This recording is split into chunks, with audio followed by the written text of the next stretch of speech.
नमस्कार। हनुमान चालीसा ये सिर्फ एक भजन नहीं है ना?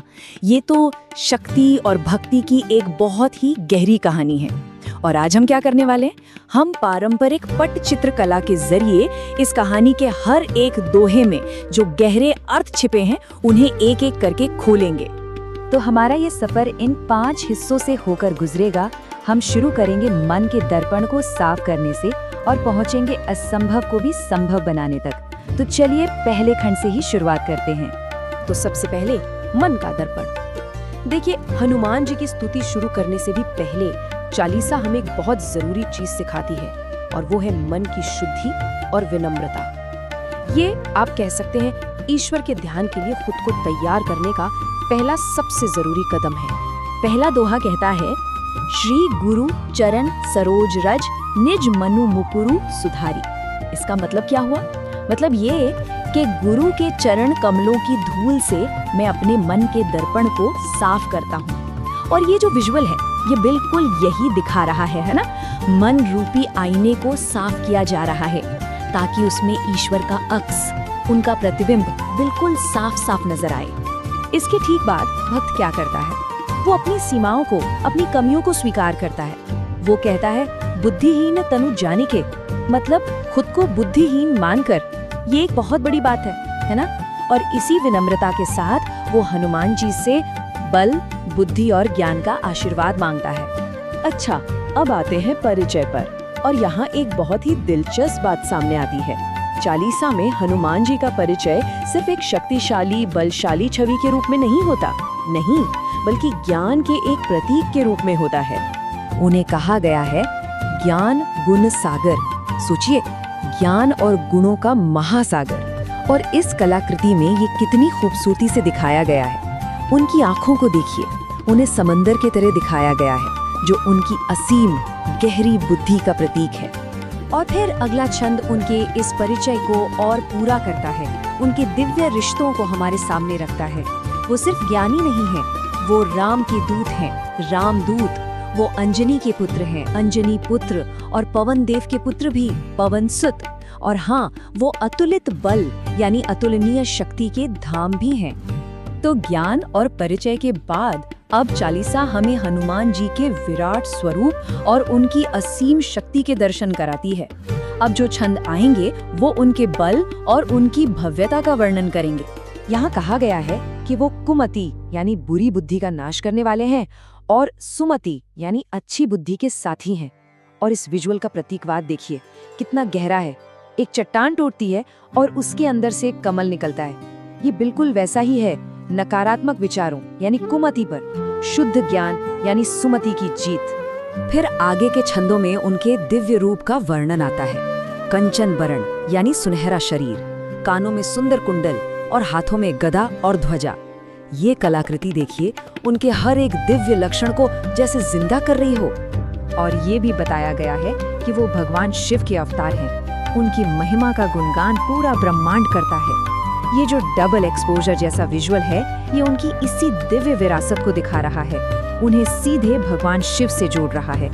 तो एक बहुत ही जरूरी सवाल उठता है, इतनी शक्ति का मकसद क्या है? ये छंद उसका जवाब देता है, राम काज करिबे को आतुर। मतलब उनकी सारी शक्ति, उनका सारा अस्तित्व भगवान राम के काम को करने के लिए है। निस्वार्थ सेवा और भक्ति, यही उनकी प्रेरणा है। और जरा 8वें छंद की इस खूबसूरत कल्पना को देखिए। इसमें बताया गया है कि हनुमान जी को भगवान राम की कथा सुनने में सबसे ज्यादा आनंद मिलता है। और ये इतना गहरा है कि उनका हृदय ही राम, लक्ष्मण और सीता का घर बन गया है। दिव्य परिवार उनके दिल के अंदर ही बसता है। 9वें छंद में हमें हनुमान जी की शक्ति के 2 बिल्कुल अलग रूप देखने को मिलते हैं। एक तरफ वो सूक्ष्म रूप धरकर सीता जी से मिलते हैं, तो दूसरी तरफ विकट रूप धरकर पूरी लंका को भस्म कर देते हैं। ये विजुअल उनकी इसी क्षमता को दिखा रहा है, एक ही समय में कोमल भी और शक्तिशाली भी। लेकिन हनुमान जी की शक्ति सिर्फ विध्वंस के लिए नहीं है, बिल्कुल नहीं। उनकी असली महानता तो इस बात में है कि उनकी ये अपार शक्ति करुणा और कृपा से चलती है। और यही हमें अगले खंड में देखने को मिलता है। 11वें और 12वें छंद में एक बहुत ही सुंदर कहानी है जो राम और हनुमान जी के बीच के गहरे प्रेम को दिखाती है। जब हनुमान जी संजीवनी बूटी लाकर लक्ष्मण जी की जान बचाते हैं तो भगवान राम इतने खुश होते हैं कि वो हनुमान को गले लगा लेते हैं। और सिर्फ इतना ही नहीं, वो कहते हैं तुम मुझे मेरे भाई भरत के समान ही प्यारे हो। हनुमान जी की महिमा कितनी बड़ी है इसका अंदाजा आप इसी बात से लगा सकते हैं कि भगवान राम खुद कहते हैं कि 1000 मुख वाले शेषनाग भी लगातार उनकी महिमा का गुणगान करते हैं। मतलब ये कोई साधारण प्रशंसा नहीं है, ये तो एक ब्रह्मांडीय स्तर की प्रशंसा है। असल में उनकी महिमा सच में अनंत है, इतनी अनंत कि बड़े बड़े ऋषि जैसे सनक, यहाँ तक कि भगवान ब्रह्मा, देवी सरस्वती, यमराज, कुबेर, कोई भी उनकी महिमा को पूरी तरह से बयां नहीं कर सकता। ये लिस्ट हमें यही बताती है कि उनकी महानता की कोई सीमा नहीं है। और यहाँ हम हनुमान जी का एक और रूप देखते हैं, एक कुशल राजनयिक और सलाहकार का। उन्होंने ही तो सुग्रीव को भगवान राम से मिलवाया, जिससे सुग्रीव को उनका राज्य वापस मिला। और फिर उन्होंने ही विभीषण को सही सलाह दी, जिससे विभीषण लंका के शांति प्रिय शासक बने। मतलब शक्ति के साथ साथ बुद्धि का भी अद्भुत संगम। और अब हम आखिरी खंड पर आते हैं। यहाँ हम हनुमान जी की उस शक्ति को देखेंगे जो प्रकृति के नियमों को भी लांघ जाती है। ये वो शक्ति है जो गहरी भक्ति से पैदा होती है और जो असंभव को भी संभव बना देती है। ये कहानी तो हम सबने सुनी है ना? जुग सहस्त्र जोजन पर भानु, लील्योताहि मधुर फल जानू। जब बालक हनुमान ने हजारों मील दूर सूरज को एक मीठा फल समझकर उसे निगलने के लिए छलांग लगा दी थी। सोचिए जरा।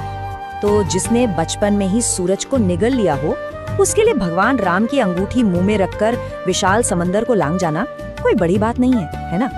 ये दिखाता है कि असंभव को संभव करना तो उनके लिए हमेशा से ही एक आदत रही है। 20वें और 21वें छंद का सार, उसका निचोड़ यही है। वो बाधाओं को दूर करने वाले हैं, वो दिव्य द्वार के रक्षक हैं।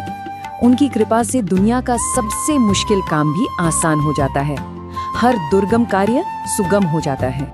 तो हनुमान चालीसा की ये पूरी यात्रा हमें एक बहुत गहरे सवाल पर लाकर छोड़ देती है। सवाल ये है कि सबसे बड़ी शक्ति का सबसे गहरी सेवा में पाए जाने का आखिर क्या अर्थ है? इसी विचार के साथ हम आज की ये चर्चा यहीं समाप्त करते हैं।